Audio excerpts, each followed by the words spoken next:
but you know, it get hard. It does get hard out here. It definitely does. But you know, coming from, you know, because you just moved here, by the way, to Atlanta.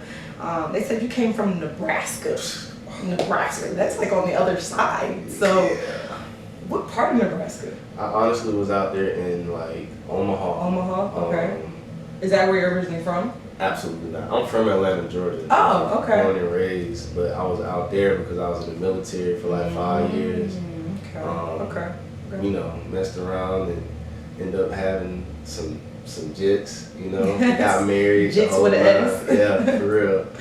But should end up moving back here. You know, just trying to really take that leap of faith, like you said. Like I'm coming back home. I got the support that I need, and I believe I have what it takes to take it to the next level. Absolutely. So, you know, that's really where it starts. You know, a lot of people just have dreams and aspirations and they say they want to do this, they want to do that, but then aren't willing to take the first step to even getting started on that.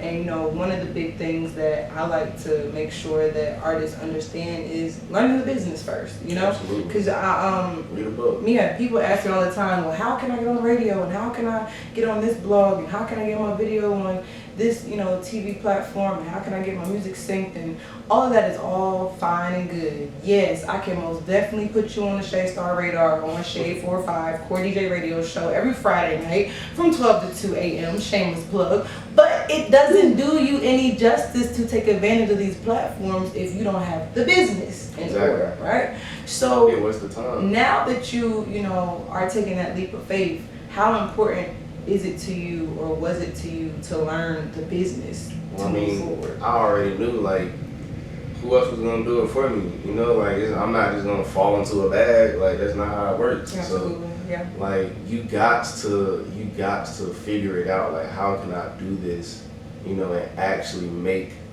a return on my investment? And when you start thinking like that and using those type of terms, it takes you to a whole nother level. Okay, now firstly you gotta go to a bank. Now you gotta get a, you know what I'm saying, you gotta get a business bank account, you gotta get the LLC registered, you gotta copyright your stuff, you gotta upload it to the ASCAP BMI. So when you do get on Shade Star, when you do get on Shade 45, when you do get with the Core DJ and they spin your shit a million times, you can actually hear some money like calling your name, like for real. Because without the publishing and all of that, yes, it doesn't do you any good. Like for real, like okay, they gonna like what they hear, but like where they gonna find it? How they gonna know whose song it was? If I can't Shazam you, your business ain't in order. Period. For real. Period. And it's serious too, because a lot of these folks is like trying to steal your business and your work. Like I know that sounds scary. Like who would even try and do that? Like bro, I ain't even gonna get into it, but no, it's so real. And you know, I kind of want to piggyback off of that just to, you know, offer a gem or some knowledge in the situation. So you gotta look at it like this: if your song is dope, and you know you got Diddy, Beyonce, Jay-Z, 50 Cent, Blueface, whoever, you know, hearing this song and they go to Shazam it because they're like, damn, that's tough. Let me see who Buddy is, and it says no data found. They're gonna automatically know that you don't understand the business and you don't know exactly what you have, and you have now devalued what you have going on, because what they can do now is record, you know, a good 30-45 seconds of this song and go have an engineer or a producer revamp the whole chord and everything, and now somebody that stole your song, and now you salty because you hear Beyonce or Trey Songz singing your shit and you can't even do nothing about it because you never had the originals copyrighted or you didn't have them registered. You better believe it's been done more than once. You know what I'm saying? Like this isn't just a fairy tale story that y'all hearing. Like I've had actual folks try and take my name. That's why I had to win and go get it, you know, copyrighted, because I was like, imagine putting in all of that work and having to even deal with that type of stuff. Like, you get all the way ready to release, and then boom, somebody else has that name, or somebody else, you know, did their due diligence to make sure that, you know, you couldn't infringe on their copyrights. Exactly. And that's why, like, you know, if you really into music, like once you get to that point that you're taking it serious, because I know a lot of artists nowadays doing it for fun, and it's cool. Like I'm not knocking anybody that's doing it for fun. Like, honestly, I started doing it for fun. You feel me?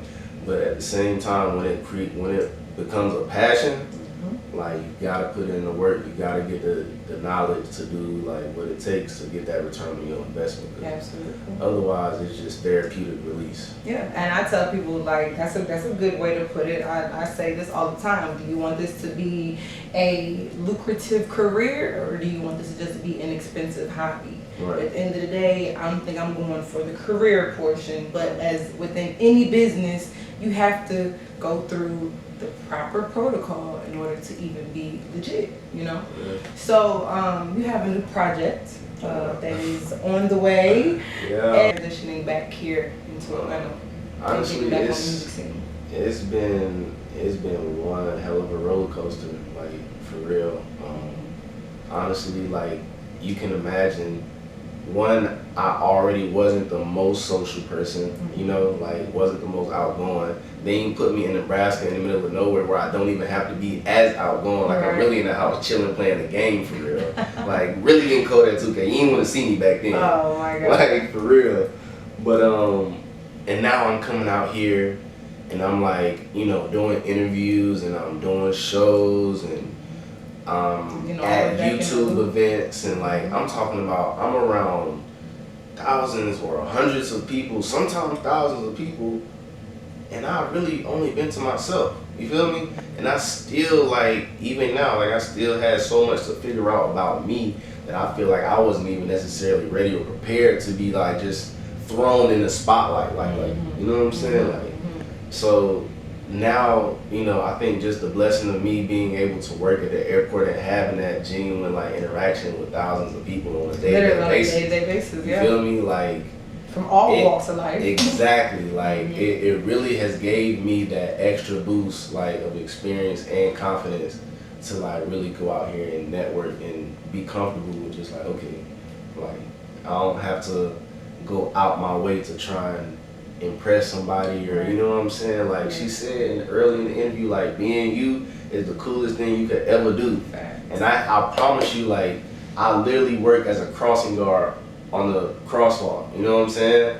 But the whole time I cannot tell you how many times cars have stopped and told me how cool I was, how, you know what I'm saying? Of course I feel like I'm a pretty good looking person, but like the main objective is like if you focus on being like authentic, just be you, man. Like don't worry about what the trend's looking like, what she doing. Like once you figure out that it's not about, you know what I'm saying, the perception, like it's the energy, and that's what I preach like on Instagram. I really don't be talking about it that much, but it's like it's the energy that you carry within you, and that big G is God, because God was within everything and everybody. You feel me?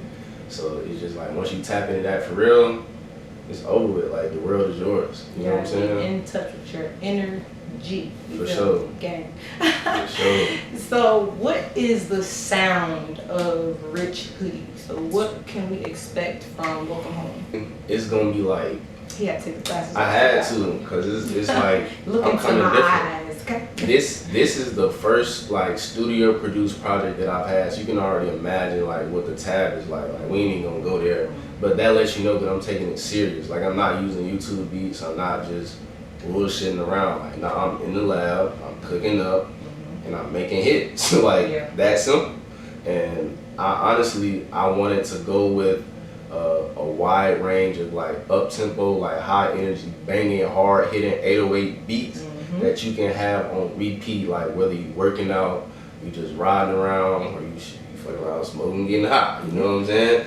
And of course, I gotta throw like a few vibes in there, cause you like gotta have something for the ladies. Yeah, like some of course. Like so, I got like I want 3 on there, but I might mess around and put 4. So are you still constructing the project? Definitely still constructing, because I don't plan on releasing until like August or around like fall season. Got you. So this is just hoodie season. You feel me? Like they ain't ready. They ain't ready. Everybody's getting thirsty right now for, you know. So by the time August comes around, just gonna be salivating and waiting. Oh yeah. Yeah. I like that. Pretty dope. Absolutely. No, that's dope. So, you know, what can we expect to see from you, you know, in between now and when the project drops? Do you have any shows on the way, other things people can look for? Tonight. Oh wow, he's working. Yeah, working. Mhm. Like I actually, it's at I Lounge on Glenwood. Shout I'll out be to there my girl D, for sure. my folks over there, his I'll be family, there. I'll be there around like Sound probably 10. Capsule and all of that. You For know, make sure you Shout out tap Sound, in. hey, with shout the out Sound Capsule, Mhm. man. Like I actually did a performance there like a couple weeks ago. Turned it upside down, man. Like it was an excellent turnout. All of the artists were amazing, and they're giving out like cash prizes and a Yeah. whole bunch of other rewards. Yeah, Like, and then just being a part of the whole Sound Capsule, Mhm. platform is really dope. The way they let the fans, choose. Like, yeah, like they get to who the interact winners and are choose, Yeah, like- digitally, that's really dope. yeah, Mhm. it's cool. So that's where I'm gonna be at tonight. I actually got another show out in OKC My in like hometown. 2-3 weeks. For Well, real? From the 405. What? Say word. That's what's up. Mhm. Yeah, I'm gonna be out there. I got a homeboy out there I've been cool with, so he booked me a show, and we gonna go crazy. That's dope. That's Yeah. dope. Well, clearly, you're on the right path. You understand, the business. You understand, jumping out on faith. You have family. You have children. So you understand that you have no time to play with Yeah. nobody. And I appreciate, your genuineness, your patience, and your authenticity. Because he says he's been waiting for this interview for 2 years. I say cap, but when he told me where we first met, then I'm like, yeah.